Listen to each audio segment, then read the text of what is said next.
आताच एक लेख वाचला एका बालरोग तज्ज्ञांचा आणि त्यात त्यांनी असं सांगितलंय, की सध्याच्या 2-2.5 वर्षापर्यंतच्या मुलांना बोलता येत नाही. म्हणजे साधे-साधे शब्द आई, बाबा, बुबू, माऊ असे काही जे शब्द असतात, जी मुलं सहज बोलायला शिकतात, ते शब्दसुद्धा त्यांना उच्चारता येत नाहीयेत. आणि याचं कारण काय? तर त्यांचं मोबाईलमध्ये गुंतलेलं मन. म्हणजे हल्ली झालंय काय, की मूल जेवत नाहीये, दे त्याच्या हातात मोबाईल. आपल्याला काहीतरी काम आहे, दे मुलाच्या हातात मोबाईल. मोबाईलमध्ये मुलाला गुंतवून ठेवायचं. म्हणजे आपल्याला आपलं काम शांतपणे करता येईल किंवा ते शांतपणे जेवेल किंवा मूल शांत राहील. आपल्याला त्याचा त्रास होणार नाही.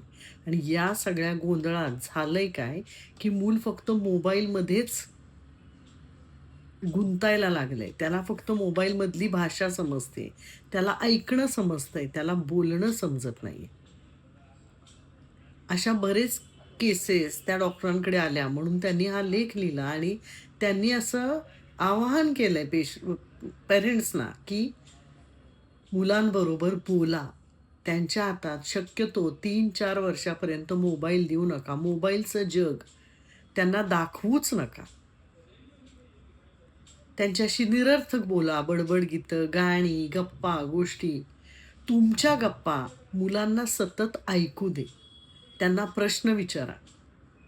त्यांना छोटे-छोटे शब्द बोलायला शिकवा. आणि मग माझ्या डोळ्यासमोर सुद्धा अशी अनेक मुलं आली, जी खरंच बोलत नाहीत.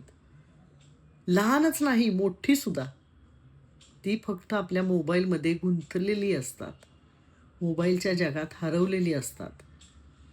पॅरेंट्स म्हणून आपल्याला आपल्या मुलांना मोबाईलच्या जगातून बाहेर काढून आपल्या जगात सामावून घ्यायला पाहिजे.